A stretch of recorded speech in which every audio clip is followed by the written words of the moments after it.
এতিয়া চাওক গুৱাহাটী চহৰত মই মোৰ নিজৰ ঘৰত থাকোঁ, গতিকে স্বাভাৱিকতে নিশা 2 বজাতো কাম কৰা কেতিয়াবা সুবিধা থাকে। মোৰ ঘৰত এটা আপোনাৰ কম্পিউটাৰ ব্যৱস্থা আছে, গতিকে মই যি আমাৰ সংগঠনৰ বিভিন্ন মানে আপোনাৰ কাম কাজ, এই কাম কাজবিলাক মই মোৰ ঘৰৰ কম্পিউটাৰতে কেতিয়াবা ঠিক ঠাক কৰোঁ। গতিকে এইটোতো অপৰাধ হ'ব নোৱাৰে। মই সুবিধা অনুযায়ী মই সংগঠনটো সভাপতি হিচাপে সুবিধা অনুযায়ী মই মোৰ ঘৰত থাকোঁ।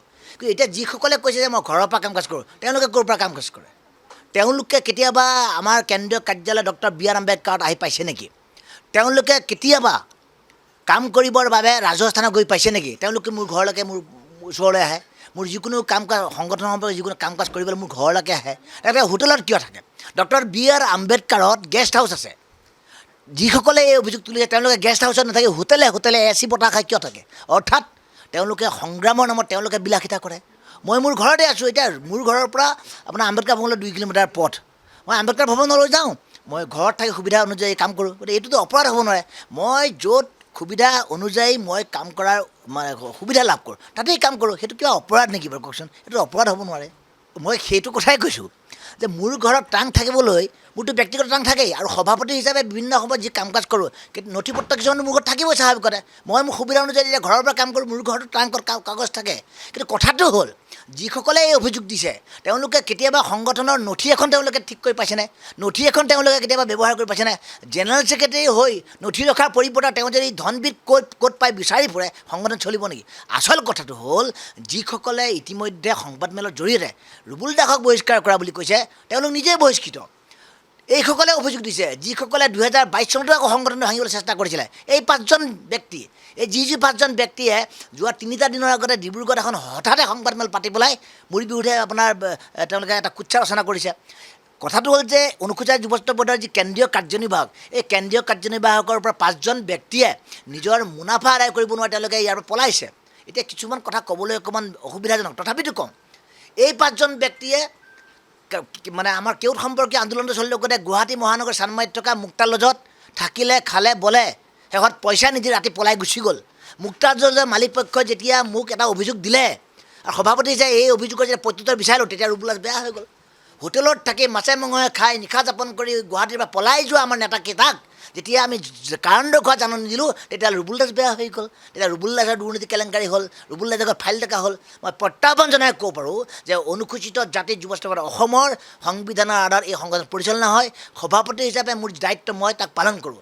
চৰকাৰৰ বিৰুদ্ধেও মই সময় অনুযায়ী প্ৰতিবাদ কৰোঁ, কাৰণ জাতিটোৰ পক্ষে মই কথা কৈ আহোঁ। যিসকলে এতিয়া কথা ক'বলৈ আৰম্ভ কৰিছে তেওঁলোকে চৰকাৰৰ পক্ষ লৈছে। আন্দোলন কৰি থকা কথাবিলাক তেওঁলোকে বেয়া পাইছে। অৰ্থাৎ চৰকাৰৰ পক্ষ লৈ এই সংগঠন ভাঙিবলৈ এই 5জন নেতা বুলি এতিয়া মই প্ৰাক্তন নেতাই হ'ল আমাৰ সংগঠনৰ, মুক্তিনাথ দাস, হেমকান্ত দাস, অমিতপ্ৰাণ দাস, অভিজিৎ দাস, সুমিত প্ৰীতম দাস আৰু ভুৱন দাস। এই 6জন ব্যক্তিয়ে এতিয়া উঠি পৰি লাগিছে সংগঠন দুভাগ কৰিবলৈ।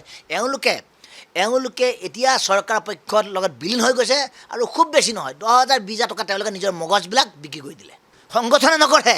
সংগঠনত থকা এনেকুৱা ছদ্মবেশী এজন ভুৱা মানুহ, সেইসকল যিসকল আমি বহিষ্কাৰ কৰিলোঁহেঁতেন। অহা পৰহিলৈ আমাৰ মঙলদৈত সভা আছে। 29 তাৰিখৰ দিনাই সভা আহ্বান কৰা হৈ গ'ল। 29 তাৰিখৰ পিছত 2 তাৰিখে তেওঁলোকে পদত্যাগ কৰি কিয় পলালে? কিয় সতীৰ্থসকলৰ সন্মুখলৈ তেওঁলোকে আহিবলৈ সাহস নকৰিলে? কিয় সদনলৈ আহিবলৈ তেওঁলোকে সাহস নকৰিলে? তেওঁলোকৰ যদি সততা আৰু সাহস থকাহেঁতেন অহা পৰহিলৈ অনুষ্ঠিত হ'বলগীয়া মঙলদৈৰ সভাত আহি তেওঁলোকে মোৰ বিৰুদ্ধে প্ৰশ্ন উত্থাপন কৰিলেহেঁতেন। সাহস নাই। অভিযোগ দিছে তেওঁলোকে, অভিযোগ বাতৰি কাকত, অভিযোগ সংবাদ মাধ্যম সকলোতে দি আছে, কিন্তু অভিযোগ সত্যাসত্য প্ৰমাণ কৰিব লাগিব। তেওঁলোকে আদালতৰ কাঠগড়াত তেওঁলোকক থিয় কৰামেই এই কথা নিশ্চিত। একেবাৰে নিশ্চিতভাৱে নহয়। নিশ্চয় অসমত 40 লাখ অনুসূচিত মানুহ আছোঁ। এই 40 লাখ অনুসূচিত মানুহৰ উন্নতি, কল্যাণ, ৰক্ষণাবেক্ষণ চৰকাৰে কৰি থকা প্ৰতাৰণাৰ বিৰুদ্ধে কাম কাজ কৰিবলৈ আমাৰ মাথাত এমুঠিমান সংগঠন আছে, আৰু লাগে মই ভাবোঁ। কিয়? আমাৰ ছাত্ৰ ছাত্ৰীসকলৰ নিজা অনুযায়ী ছাত্ৰ সন্থা আছে, আমি যুৱক যুৱতীসকলৰ যুৱ পৰিষদটো আছে, আমাৰ তেনেকৈ যিসকল বয়োজ্যেষ্ঠ আছে তেওঁলোকৰ কাৰণে জাতি পৰিষদখন আছে, মহিলাসকলৰ কাৰণে মহিলা পৰিষদ আছে, আৰু সৰ্বভাৰতীয় যিবোৰ দলিত সংগঠন, এই দলিত সংগঠনসমূহো অসমত আছে।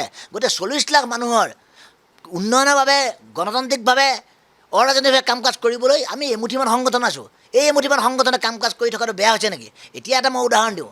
এতিয়া অসমত বিভিন্ন সংগঠন নাই নেকি? আমাৰ জাতিটোৰ কাৰণে মাত মাতিবলৈ সংগঠনৰ প্ৰয়োজন আছে। কিন্তু এটা কথা, যিসমূহ সংগঠনৰ নেতাকৰ্মীসকলে জাতিটোৰ পক্ষত মাত নামাতি কেৱল সহজলভ্য ধনৰ পিছত দৌৰিছে, তেওঁলোকে মই ভাবোঁ যে কেতিয়াও জনসাধাৰণৰ বা জাতিটোৰ উন্নয়ন কৰিব নোৱাৰে। আৰু এইটোৱে হ'বলৈ গৈছে।